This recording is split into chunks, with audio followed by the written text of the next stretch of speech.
hear all sides of the argument. We are the People's Channel. We will always stand by the freedom to express yourself. On TV, radio and online. This is GBNews, Britain's news channel.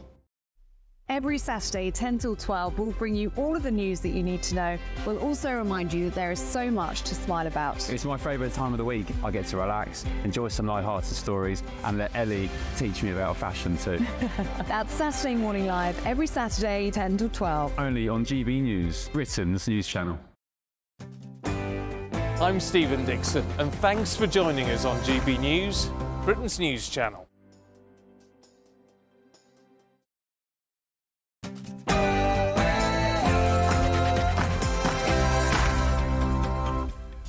From the world headquarters of GB News, this is Friday Night Live with Mark Dolan. The weekend starts here. Bring your own drinks. The admission is free. On tonight's show, will Sir Keir Starmer keep his promises after the next election? And as he unbuttons his shirt and discards his jacket, is he the new Tony Blair or the old Gordon Brown? His premiership may have been a car crash, but is Boris Johnson right that driverless cars are the future? Would you put that much trust in a machine? As a female teacher is found guilty of sleeping with 2 pupils, including one that she had a baby with, should there be more focus on female sex offenders? Also, is the BBC's head of news right that the public are now triggered by any coverage which is balanced and neutral? Or is an organisation that still won't call Hamas terrorists the real echo chamber?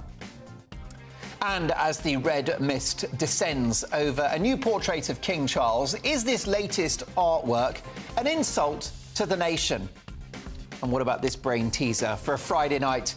Is Jeremy Clarkson really Britain's sexiest man? Well...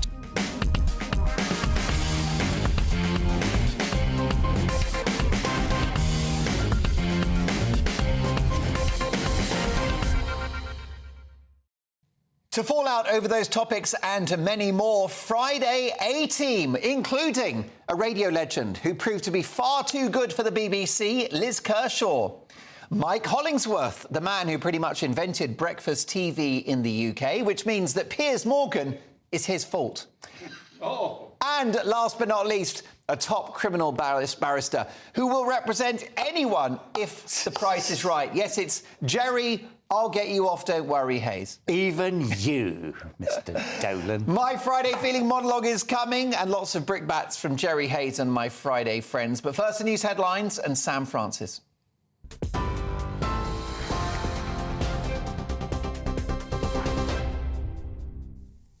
Mark, thank you very much and good evening to you. It's just after 8 o'clock. A look at the headlines this hour.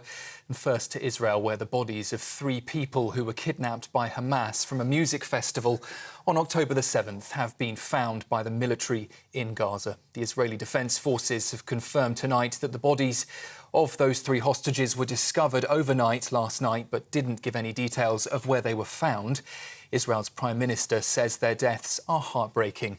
Among them was 22-year-old Shani Luke, whose twisted remains were photographed on the back of a pickup truck. Israel thinks about 100 hostages may still be alive, with another 30 thought to be dead. Meanwhile, a terrorist who stabbed a stranger to death in an attack motivated by the conflict in Gaza will spend at least 44 years in prison. Ahmed Ali Alid had already tried to kill his housemate before roaming the streets of Hartlepool and repeatedly stabbing grandfather Terence Carney last October. The 45-year-old is an asylum seeker who claimed to be from Morocco. Shadow Home Secretary Yvette Cooper says his conviction exposes what she's called an alarming catalogue of failings in the Home Office's handling of his asylum claim. Well, as we heard from Mark at the top of the programme, a teacher convicted of having sex with 2 schoolboys, becoming pregnant by one of them, has been described as a predator.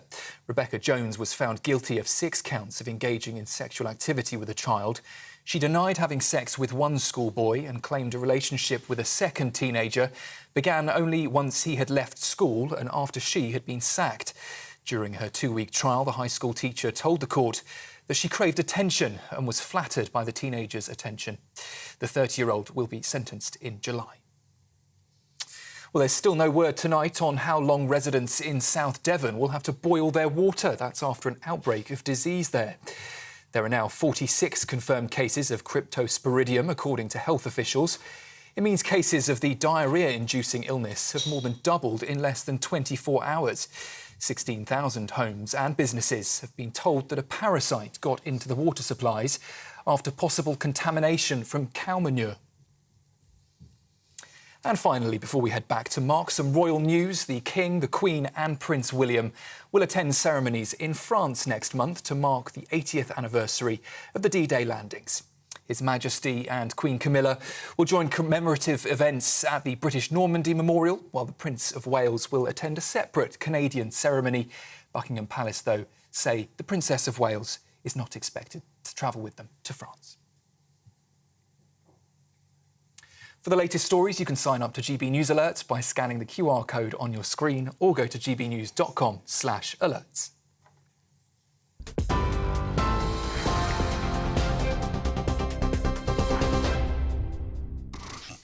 Unconvincing Tony Blair tribute act Sir Keir Starmer has launched a new Labour-style pledge card with his 6 promises to the nation.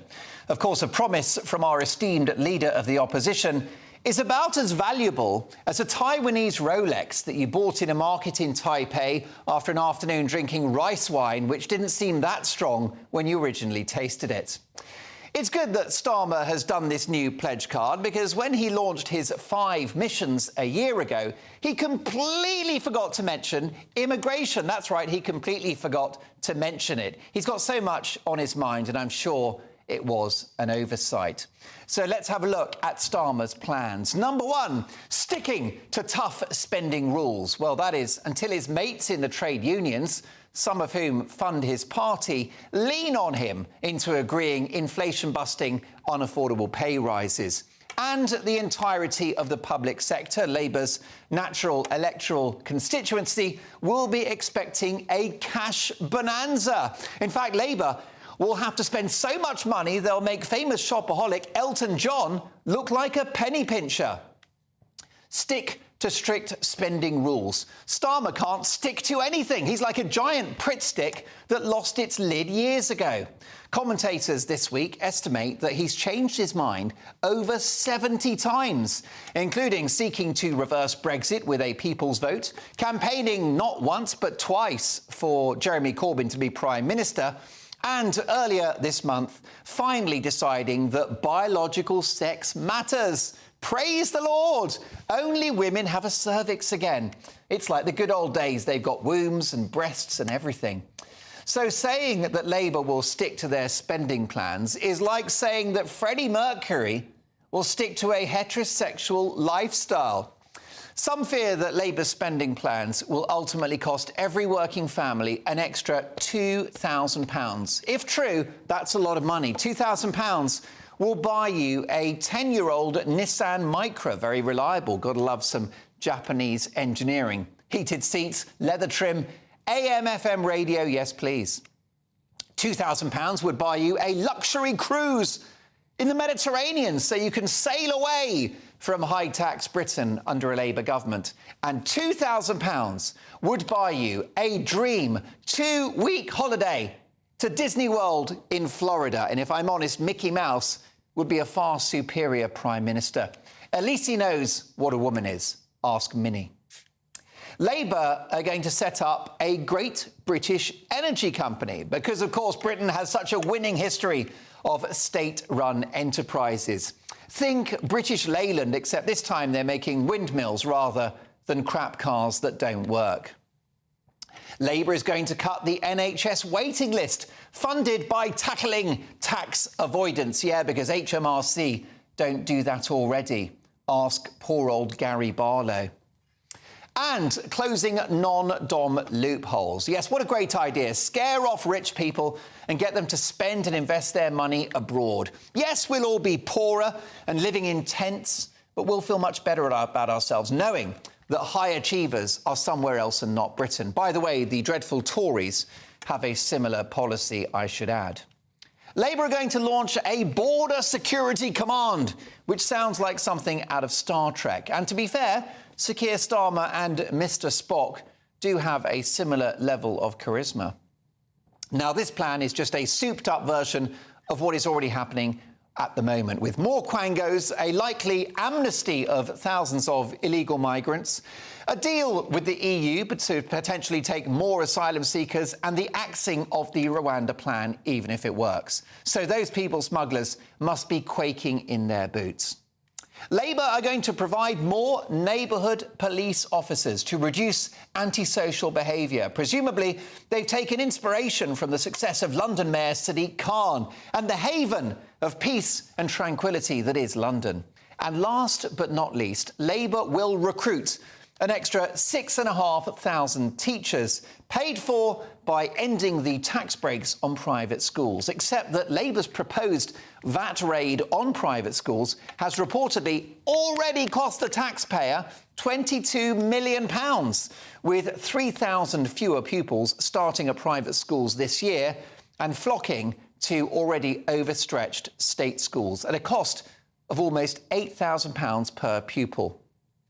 Private schools currently save taxpayers nearly £4.5 billion a year by educating kids who would otherwise be at state schools. But yeah, let's give them a kicking anyway, because that is the Labour promise. In the end, a Labour government is coming, and even its supporters seem to be welcoming the news with a sense of grim inevitability, like a new Indiana Jones film, a Michael McIntyre tour, or a new Coldplay album. Oh, so perish the thought. So cruel. Sorry for swearing on a Friday night. New Labour, who I voted for, that's right, who I voted for, well, this lot are not. 1997, this ain't. And Keir Starmer is more Tony Bennett than Tony Blair. He's more cringe than crooner. Starmer's not in power yet, and he's already out of tune.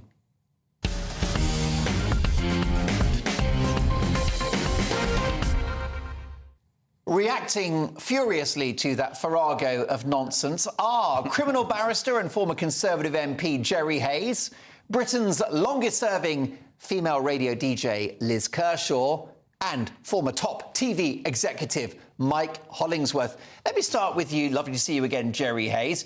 What do we think about this new plan from Keir Starmer, a new Labour-style pledge card of 6 promises? Will Starmer keep them? Oh, it's nothing new. It doesn't tell us anything. It's all motherhood and apple souffle. It's Tony Blair without the charisma. The trouble is with Keir is that he's got all the charisma of a pot of pot noodle and it's cold. The trouble is people don't trust the Tories anymore. That's why it looks like the Tories are going to lose. So it doesn't matter that all this nonsense is coming from Keir Starmer. What really matters is what's the Tories going to do about it? Yes, now, Jerry, I'll tell you that we're not all members of the Garrick Club, and some people are very fond of the pot noodle.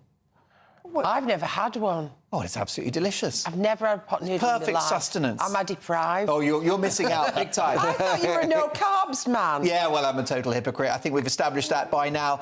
Liz, what do you think about this? Labour can point to their commanding poll and lead in the polls and therefore say that Britain wants a Labour government. Britain's ready for change. Tories have messed it up. I'm not quite sure yet because, you know, let's look back to the Eurovision Song Contest and all the shouting. We have to? Yeah, it was another tragedy, but nothing to do with British music.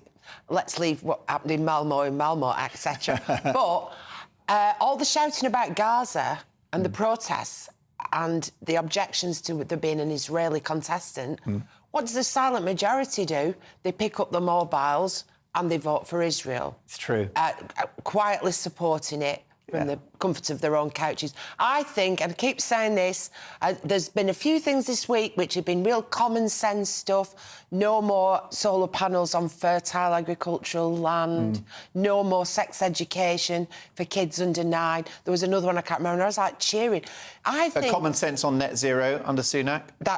I think Stay of execution for cars. I think that we've got a way to go yet. So you think it's all to play for? I do.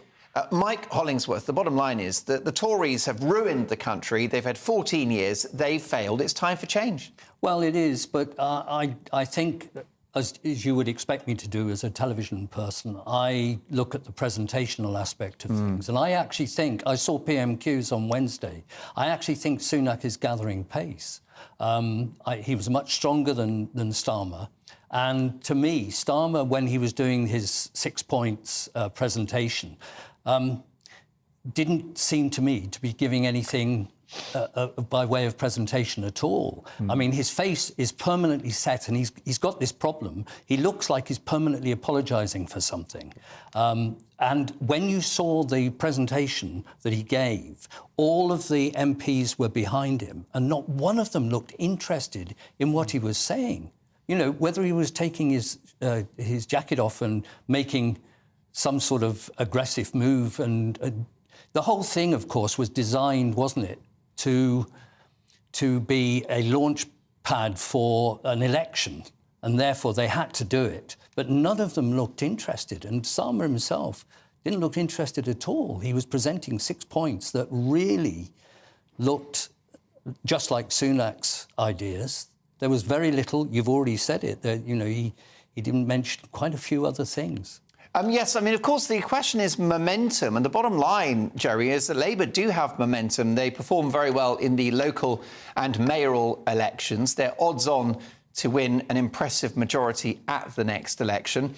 It's Labour's to lose now, and it doesn't matter if the 6 point plan wasn't very impressive. It doesn't matter that Keir Starmer is no Barack Obama. Yeah, you're absolutely right. I mean, gosh, you're too young to remember. I mean, you're old enough to remember. But Liz certainly wasn't born. No, when I'm talking about the 1960s. It's Friday night. We've all had a drink. Yeah, we've all had a drink. Yeah. Not yet. I've had a pot noodle. Does that count? You keep saying the drinks are free and there's never a drink. Never. Anyway, carry on. Anyway, I've forgotten what I was going to say now. But what Enoch Powell used to say... where's this hang on, just a moment. Someone has had a drink. Just a moment. What Enoch Powell says, what's the difference between Ted Heath and Harold Wilson? One sails a boat, the other smokes a pipe. And that's the difficulty now that the electorate have got. It says, no, wait, come down to it. What is the difference between the two of them? Where is the clear blue water? And where's the personality? Exactly. Yeah. As a producer, Mike, how would you actually deal with if you like, the Sunak lack of personality problem? How would you do it? I actually think he has got a personality. I think he's actually started to be more aggressive in the Commons. The trouble is he's fighting all the time against people who voted for Boris and voted for Truss in the country, and then they had Sunak thrust upon them by MPs. You know, and there's a lot of people in the country who still do not trust Sunak and remember that he's, to their eyes, stabbed Boris in the back. OK, well, listen, folks, do you... Back to me, Alistair, there you go. Do you still trust the BBC? Because they're making headlines again for all the wrong reasons this week. We'll come to that next. Also, as a female teacher is found guilty of sleeping with 2 pupils, including one that she had a baby with, should there be more focus on female sex offenders? We'll debate that and the BBC next.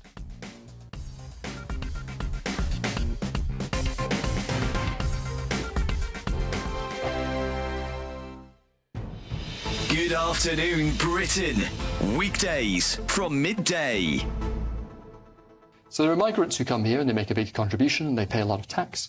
And some types of migration from some countries, that's particularly the case. On that, sorry, Neil, others, on that, you say migrants from the Middle East, North Africa and Turkey, aged 25 to 64, are almost twice as likely to be economically inactive as someone born in the UK. So essentially, we've invited people to come here. Presumably, we believe they're going to then work. And then they're twice as likely to be economically inactive. I mean, that's a recipe for economic disaster. Yeah, so in the last census, we saw that the employment rate of people who are born in the UK is higher than the employment rate of people who've come here from another country. And that tells you that migration policy is not on track at all. And as I say... Hang on, doesn't that just account for those dependents that are brought with them? So people from the Middle East and North Africa are much more likely to have, for example, a wife who stays at home and a husband who goes out to work. That largely would account for having half as much economic activity. No, so I should have said, what I meant is even among those who are of working age, excluding the dependents and the children and so on, the employment rate is lower. Now, for some groups, because from some countries, people stay at home to look after children, perhaps. Yeah, so there's a lot of people who are economically inactive for that reason. There's a lot more higher rates of unemployment as well among some groups. And if you look, broadly speaking, the trend is that people who come here from rich countries, from either Western Europe or from countries like Australia, Canada, New Zealand, the US and so on, they tend to have very high employment rates and very high earnings as well, and you get clearly a benefit from that. But then if you have a lot of migration from lower skilled people, particularly from poor countries, who have an incentive to come here, even if they're ending up working in the minimum wage, because it's still a lot more than in a very poor country, then you'll tend to see people who have either quite low rates of employment for the reasons you're just describing, and also potentially quite low wages as well. So they're very unlikely to be net contributors to And the Neil, sector. let's not pretend that the immigration debate is all about economics. In the GB newsroom, we bring you the news as it happens. With our team of dedicated journalists across the UK, GB News brings you accurate reporting of the day's topical agenda. When the news breaks, wherever and whenever it's happening, We'll be there. This is GB News. The People's Channel, Britain's news channel. Good afternoon, Britain. Good afternoon, Britain. Weekdays from midday, we bring you the most compelling stories from across the United Kingdom. And why it matters to you. From your doorstep to our inbox. That's right, we want to hear from you. Good afternoon, Britain. Only on GB News, the People's Channel, Britain's news channel. If you want your news to be straight talking, this is a nightmare for the Conservatives again. Down to earth. It's not just Nottingham where this is happening, is it? And most importantly, honest. Hard-working, middle-class taxpayers, they'll get the book thrown at them. Then catch me, Martin Daubney, Monday to Friday, 3 till 6 p.m. on GB News, Britain's news channel.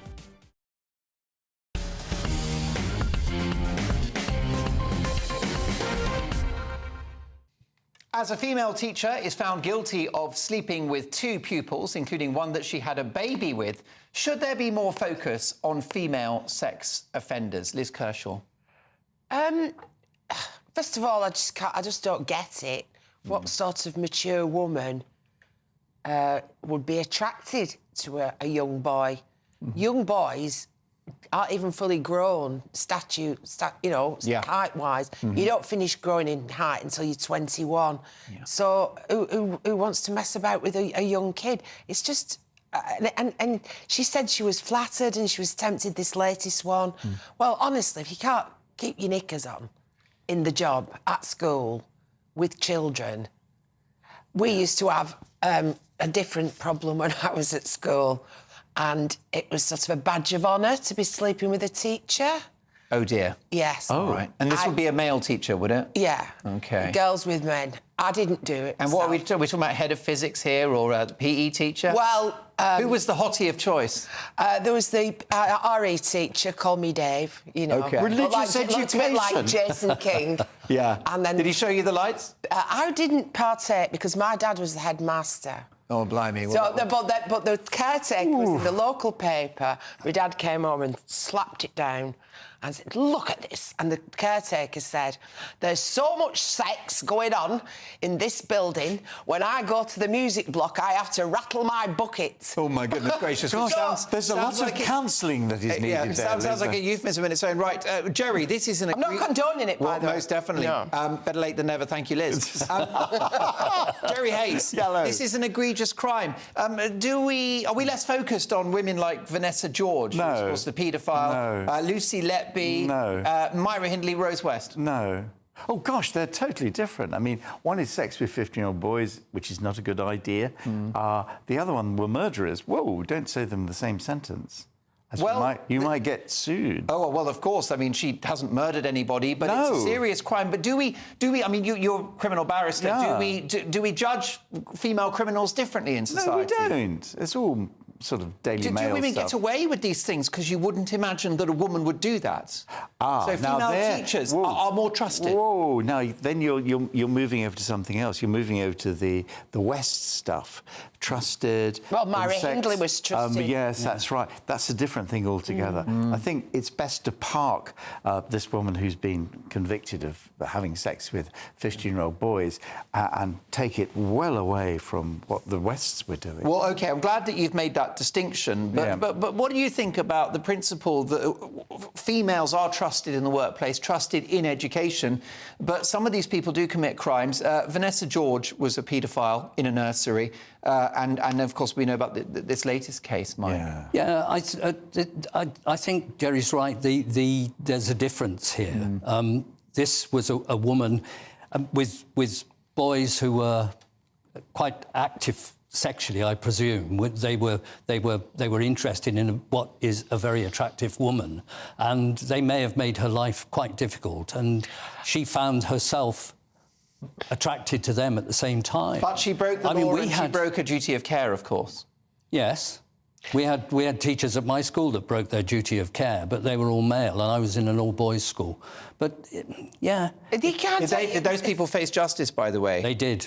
Right. Yeah. I've got 2 sons, and I've had their friends come on to me, and, you know, I've been, like, sniggering, and my boys have, times got upset that their mother was being described as a MILF. You know, this is like 15 years ago. For those that don't know, that would be a mother who I'd like to be close to. Close to, yes. Anyway, and there are DILFs as well. You just don't do things like that. OK, well, there you go. You don't need to. You don't need to, and an egregious crime it was. Let's move on now. Theresa May, remember her? A Prime Minister who was so weak and ineffective, she made Jeremy Corbyn look like an attractive option in 2017. Well, she has aimed fire at Boris Johnson and Liz Truss, this supposedly conservative politician who recently announced that she's proudly woke, has this week taken a sideswipe at Johnson and Truss, warning about the threat of populism in Western democracies. But what is populism? A bit like the word misinformation, it's been characterised by progressives as some sort of dark, extreme force. Now, it can be, and that is a worry. But all too often, it's just common sense and following the will of ordinary voters. Low taxes so you can grow the economy to pay for public services. I guess that's populist. The policing of our borders. Otherwise, why have them? Protecting freedom of speech, standing up to international tyrants with a defence budget to match, and pushing back on mad ideas like gender ideology, which says that you can change your biological sex, which defies science and impacts actual women. Populism is often just popular policies hated by the smug governing elite, which I'm sad to say Theresa May is part of. Yes, she's a decent human being and a conscientious, intelligent person. But this ex-PM squandered a majority gifted to her by David Cameron with one of the worst election campaigns in history. It was almost like the geniuses at Bud Light ran the campaign. Theresa May bungled the Brexit negotiations, leading to an almighty mess inherited by Lord David Frost and Boris Johnson, who ultimately got the job done, and more power to them. Theresa May was a Remainer, so how is Brexit going? Well, the UK economy has performed, wait for it, better than the Eurozone, according to new published economic data from the European Commission. I've got a one-word response, lol. Now, I've had my differences with Boris Johnson. I'll never forgive him for the lockdowns, the mask mandates and vaccine tyranny. But he got Brexit done and kept Jeremy Corbyn out of number 10, and history will judge him kindly for that. And Liz Truss had plenty of good ideas that she wasn't allowed to pursue. And yes, her execution was not the best. She was outlived by a salad. But her premiership, though short, was like salad days compared to that of Theresa May. A Truss-negotiated Brexit would have been far better than the pathetic one hammered out by Theresa Strong and Stable May. Mercifully, Theresa May is leaving the House of Commons at the election. All she needs to do now is defect to Labour, and that will be the cherry on the cake. Now, Jerry Hayes, who is Theresa May to attack Boris Johnson and Liz Truss? A decent, honest person. The other people were either crooks or incompetent. Simple as that. Wasn't Theresa May incompetent with her botched withdrawal agreement? Oh, it was botched. The whole thing was a complete mess. The election was a disaster. But You know, at the end of the day, Boris Johnson, I know Liz will say, oh, yeah, he was charismatic, he was wonderful, and people say, oh, isn't Boris wonderful? No, he was absolutely hopeless. No one could trust him. And as for Liz Truss, dear, oh dear, the lettuce, I feel sorry for the lettuce. Although a Brexit negotiated by Liz Truss would have been infinitely better than the one that May did negotiate. How do you say that? It would have been a proper Brexit. Why?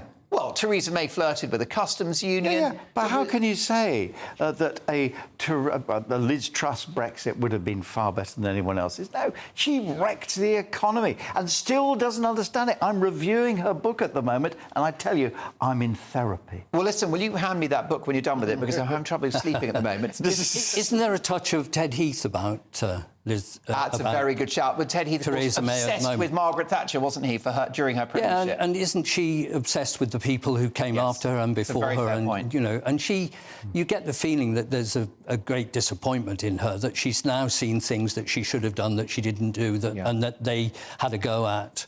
I rather think that Liz Truss also, she got it in for Liz Truss when, in fact, Liz Truss was dealt a pretty poor hand. And she was, I mean, the Queen died fairly soon after she was... It's all about Liz Truss. What did Liz Truss say? Why did she die? Yes. It's why? Why did she do it now? No, why did it happen to me? She's been framed as crashing the economy, which doesn't quite add up, given the fact that interest rates were going to go up anyway. And did all over the rest of the world. In America and the EU. Yeah. Can we talk about populism, which has become a bad word? But all too often, Liz Kershaw, I think it means popular among voters. It does. I mean, I've spent a lot of time in Holland because I've got half Dutch friends. Are you into dykes? No. I can come back with an answer that. Can I just say they're very impressive, and I've actually watched dykes online, and they are and the hero of engineering. And the hero of Holland was a little boy who had his finger in the dyke. Yes, that's what I wasn't going to say, Jerry. Anyway. Yes. And by the way, I hope you didn't smoke any wacky backy while you were there, did you? I like it. It's a very cool country and progressive. Anyway, what have they done? I didn't realise you went to Jamaica. They've gone and elected a very supposedly right-wing man who's not allowed to become the actual Prime Minister, but he's put together a coalition of 4 parties. And straight away, they're doing all these really offensive things, like putting the speed limit back up to 80 on the motorways from 62. And, you know, all these new policies or reversing policies. Are they allowing farmers to farm again? They're allowing farmers to farm again. They've got clear and sensible policies on dealing with migrants who break the law, etc. But who would have thought that of all the sort of liberal, lefty, whatever you want to label them, countries in Europe, it would be the Dutch that, you know, really said no, because those tractor protests that they had were really, really effective. And people have just said, no, we've had enough. There you go. And those dykes. Listen, lots more to come. Is the BBC's head of news right that the public are now triggered by any coverage which is balanced and neutral? Or is an organisation that still won't call Hamas terrorists the real echo chamber? And his premiership may have been a car crash at times. But is Boris Johnson right that the driverless cars are the future? Would you put that much trust in a machine? We'll discuss that next.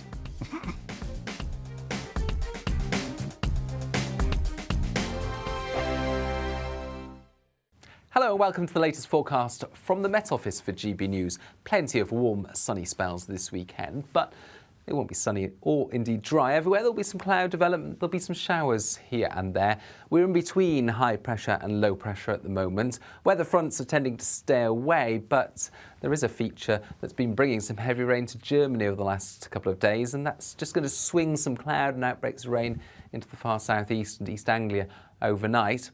And there'll be some low cloud drifting into eastern Scotland, northeast England. So grotty conditions first thing here on Saturday. Otherwise, further west, plenty of sunny spells, a fresh start, but soon enough, where we've got the sunshine, it will warm up quickly. Where we've got the low cloud, it's going to be slower to warm up, and we will have some showery rain first thing along the south coast into Kent, South Wales, perhaps into southwest as the morning goes on. Wales, northwest England, southwest Scotland, plenty of warm sunshine, but northeast England into eastern Scotland, low cloud and mist. Northern Scotland, likewise. That will take some time through the morning to burn back to the beaches. Northern Ireland, a lot of cloud first thing. That will tend to break up and allow some sunny spells to come through as the day goes on. So, for the majority, it is looking like a fine day. There'll be some decent sunny spells, but there'll also be showers developing as temperatures rise.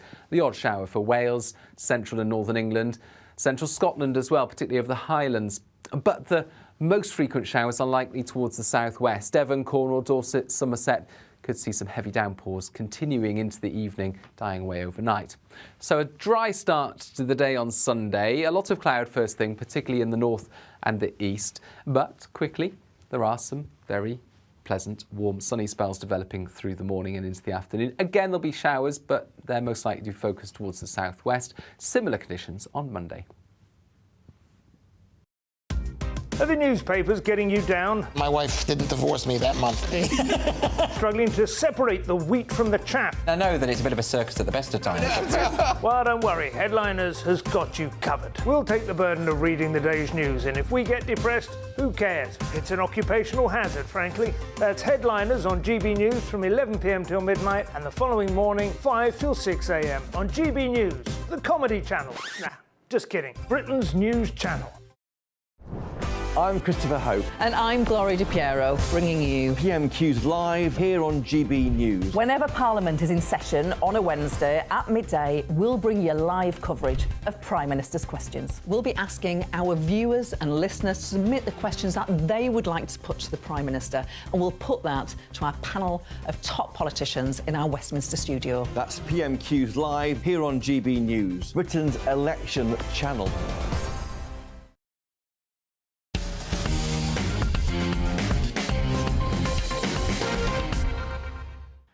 Writing in the Mail on Sunday, former Prime Minister, and we've had a few of those, so it doesn't really narrow it down, does it? We're talking about Boris Johnson, has talked about the joys of driverless cars, saying, "The Tesla ride with my wife and baby around the hair-raising roads of Los Angeles has convinced me that driverless cars are the future." So would you put that much trust in a machine? Mike Hollingsworth. No, I wouldn't. I just think that there's all sorts of dangers associated with driverless cars. And the idea that somebody would sit behind the wheel and take their hands off... Well, actually, I occasionally take my hands off the wheel, but my car is totally steered by me. Yeah. No, I'd be very worried about running into people. Although, don't you like the idea that you can sink a few pints at your local and then tumble into your car and not get in trouble? Wouldn't you still be arrested for that? Yes, you would. You'd be drunk in charge. 100 guineas, please. But then what's the point, Mr. Lawyer Man? What is the point of driverless cars if you can't get trolleyed and get driven home? None whatsoever. Another 100 guineas, please. I don't think you need one. If you're driving to London at 5 o'clock in the morning, when there's absolutely no traffic but you, and you've got to sit below 20. The number of times I've thought I could just put my elbows on here and do me knitting. Yeah, there you go.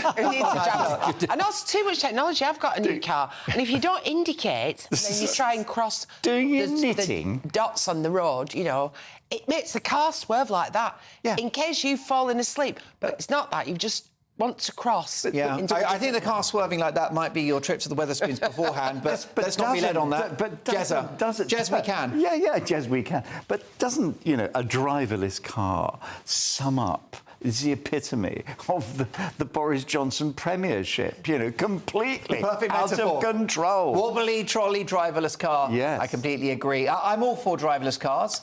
Couldn't be worse than Mrs. Dolan. There you go. I'm dead meat. Ouch.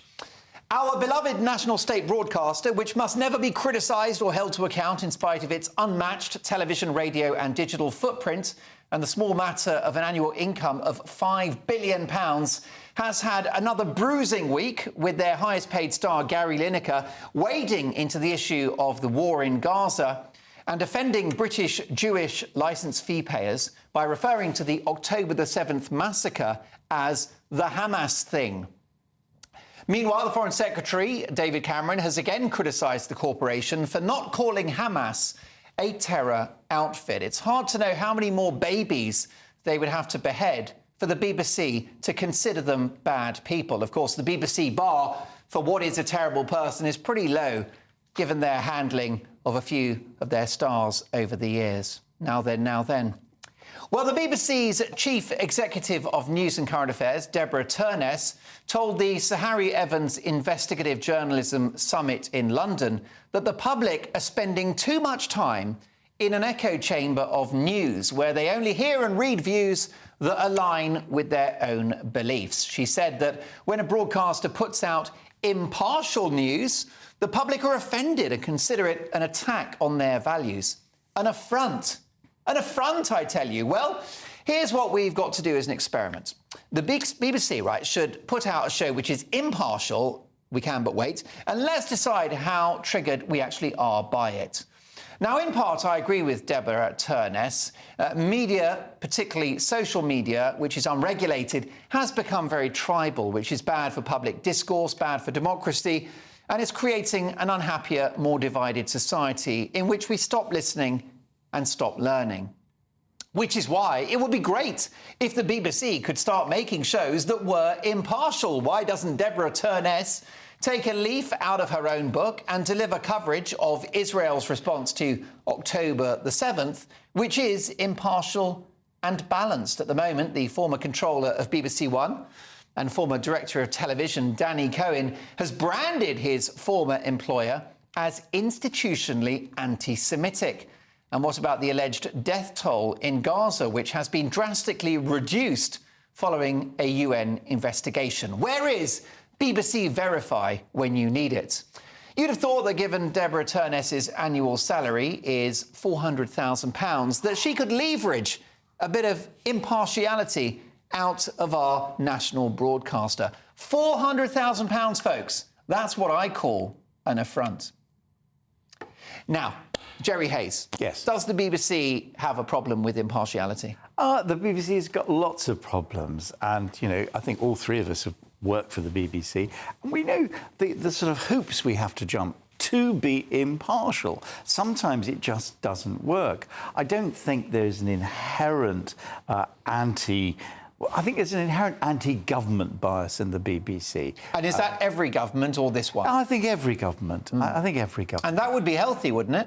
Yeah, it would be. But I mean, the hoops we used to jump through. I mean, gosh, Liz, when you were doing stuff on the radio for them, I mean, you used to jump through hoops, didn't you? Well, what I found was that the people who work there are very cosseted. I'm talking about in broadcasting house in London, as opposed to, you know, some of the regional stations, but where I've also worked. But, you know, you get somebody who'll go in there, be earning 300, you know, just short of a Hugh Edwards, and then getting a chauffeur-driven car, stepping out and getting in a BBC car or you know, a paid-for licensed car to take them home. So they don't go on public transport. Probably don't do their own shopping. They have a car door delivered. They rarely venture outside the M25.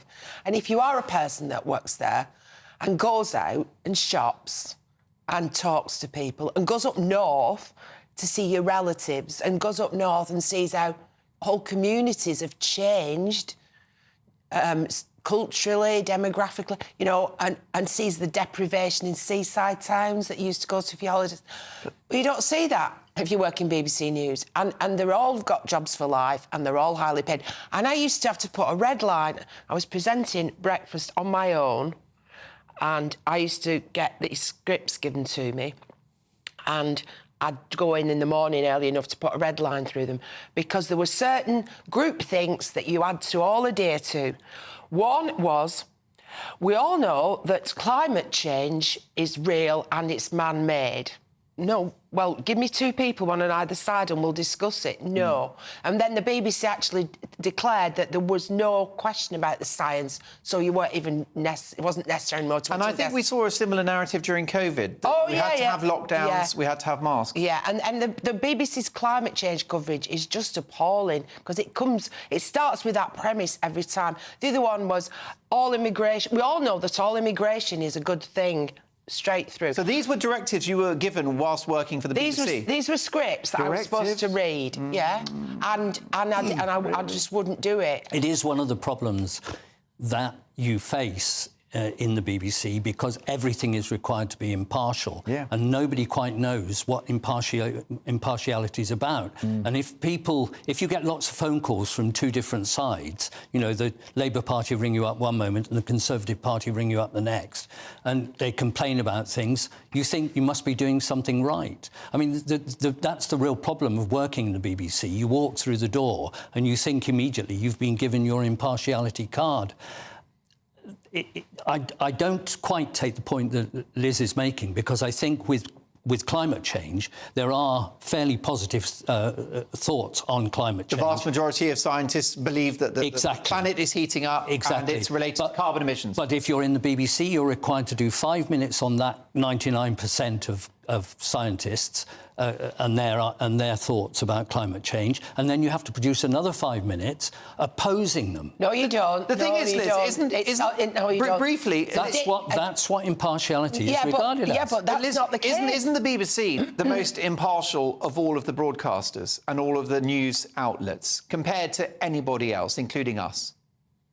Because GB News is a sort of an opinion-led current affairs discussion channel. Well, I try to... If you really, need to know what's going on in the world, is there a more trusted platform than the BBC? I don't think there is. I would. That's why I try and move around and don't live in an echo chamber. But I definitely would say that the BBC... OK. Right, OK. I've lived it. That group think in the newsroom. All right, and you'd argue that's a sort of North London group think. Well, it's West London. Islington.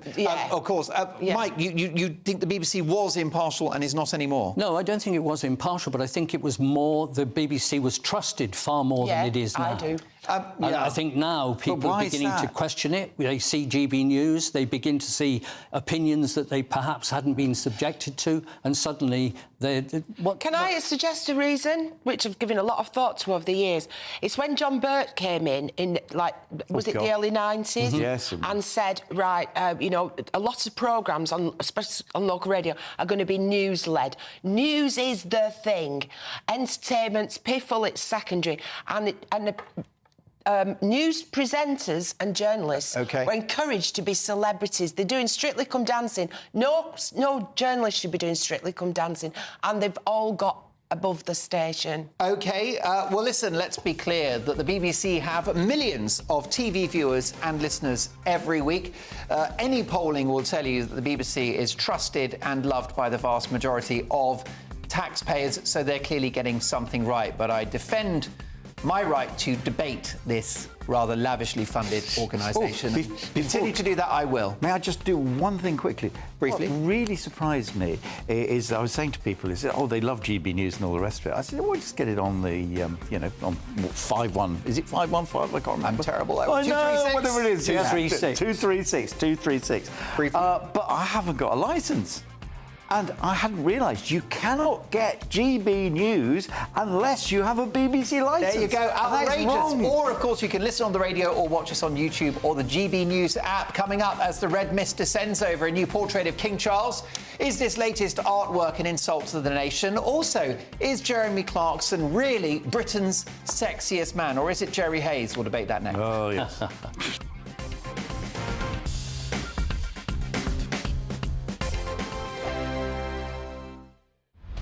Britain's Newsroom. Weekday mornings from 9:30.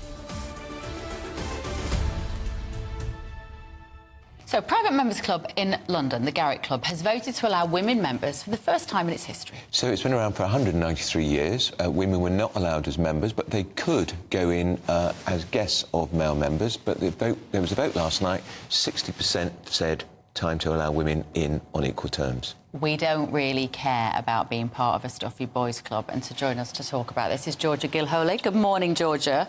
Do women care about this? Have The Guardian got nothing better to do? Apparently not, considering we have a huge range of domestic and global crises ongoing at the moment. I think, first and foremost, this was a campaign. It's been successful now by and for elites. I believe the chief reporter at The Guardian who spearheaded this was Amelia Gentleman. That's right. And in the initial coverage, she didn't even mention that her father-in-law, I believe, Stanley Johnson, obviously the father of former Prime Minister Boris Johnson, a very influential member of the Tory party. She didn't mention that he was a member, which I find bizarre. It's something that Should have gone on that list if it was a list of influential members, which it was. So hang on a minute, who's that? Amelia Gentleman wrote the story in The Guardian. She's married to Joe Johnson, Boris's brother. Boris's brother. And so Stanley is a member of the Garrick, but she omitted that from her piece. Ah. Yeah. And I think, you know, the majority of British women won't have even heard of the Garrick Club, nor any sort of private members' clubs in London. It's a very kind of elite inside thing. It's actors, lawyers, writers. I think they absolutely have their place, especially for networking with people in different careers or the same career as you. I think they have their place, holding charity events, that kind of thing, and conferences.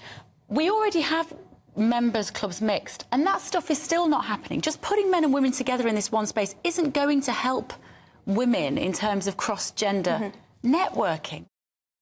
In the GB newsroom, we bring you the news as it happens. With our team of dedicated journalists across the UK, GB News brings you accurate reporting of the day's topical agenda.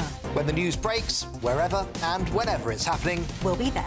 This is GB News, the People's Channel, Britain's news channel.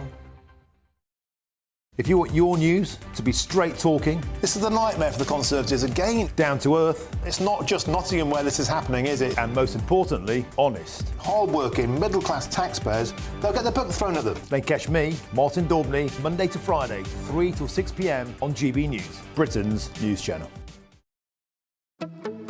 Good afternoon, Britain. Good afternoon, Britain. Weekdays from midday, we bring you the most compelling stories from across the United Kingdom. And why it matters to you. From your doorstep to our inbox. That's right, we want to hear from you. Good afternoon, Britain. Only on GB News, the People's Channel, Britain's news channel.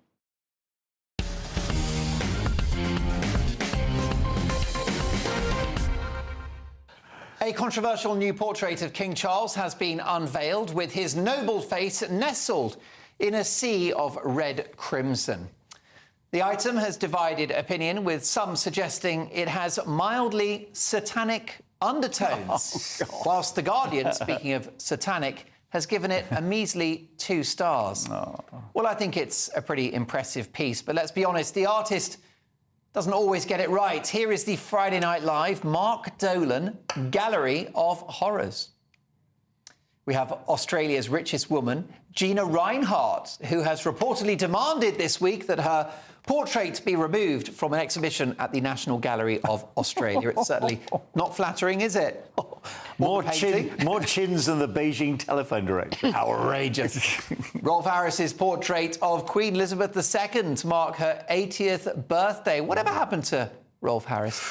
Meanwhile, Diane Abbott's parliamentary portrait cost the taxpayer £12,000. Blimey. At least she could have worn a frock. That's like when they find a skull and I mean, I think she looks.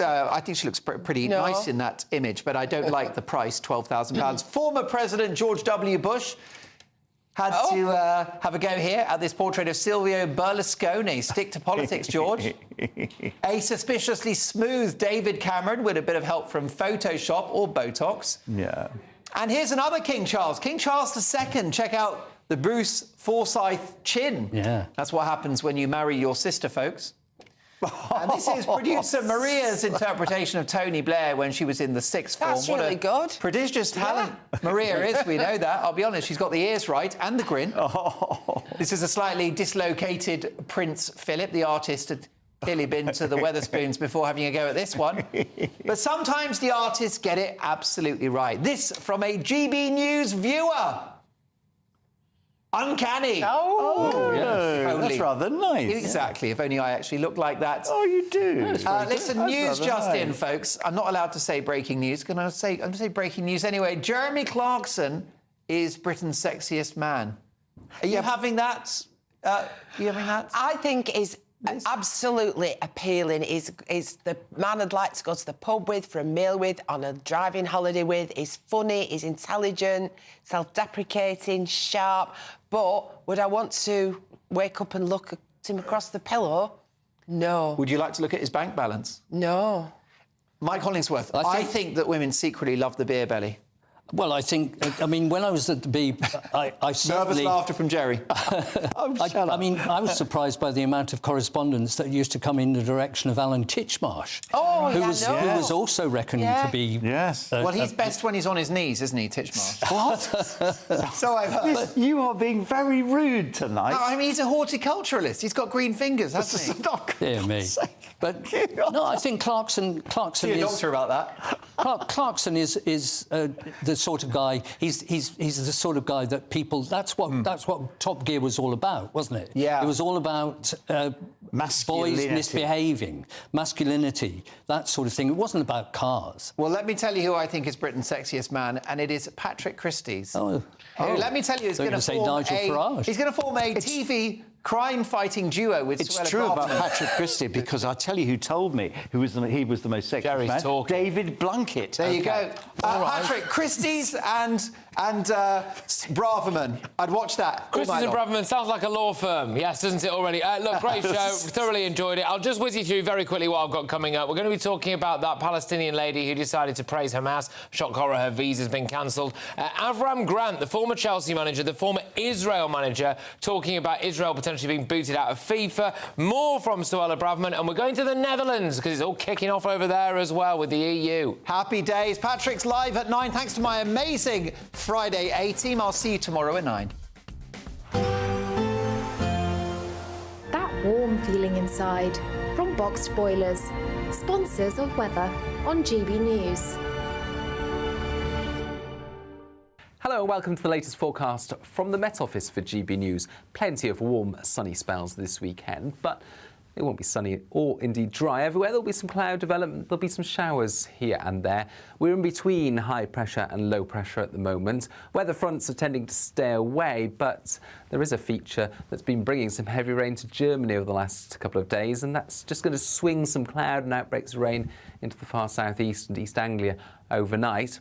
And there'll be some low cloud drifting into eastern Scotland, northeast England. So grotty conditions first thing here on Saturday. Otherwise, further west, plenty of sunny spells. A fresh start, but soon enough, where we've got the sunshine, it will warm up quickly. Where we've got the low cloud, it's going to be slower to warm up. And we will have some showery rain first thing along the south coast into Kent, South Wales, perhaps into southwest as the morning goes on. Wales, northwest England, southwest Scotland, plenty of warm sunshine, but northeast England into eastern Scotland, low cloud and mist. Northern Scotland, likewise. That will take some time through the morning to burn back to the beaches. Northern Ireland, a lot of cloud first thing. That will tend to break up and allow some sunny spells to come through as the day goes on. So, for the majority, it is looking like a fine day. There'll be some decent sunny spells, but there'll also be showers developing as temperatures rise. The odd shower for Wales, central and northern England, central Scotland as well, particularly over the Highlands. But the most frequent showers are likely towards the southwest. Devon, Cornwall, Dorset, Somerset could see some heavy downpours continuing into the evening, dying away overnight. So a dry start to the day on Sunday. A lot of cloud first thing, particularly in the north and the east. But quickly, there are some very pleasant, warm, sunny spells developing through the morning and into the afternoon. Again, there'll be showers, but they're most likely to be focused towards the southwest. Similar conditions on Monday. Looks like things are heating up. Boxed Boilers, sponsors of weather on GB News.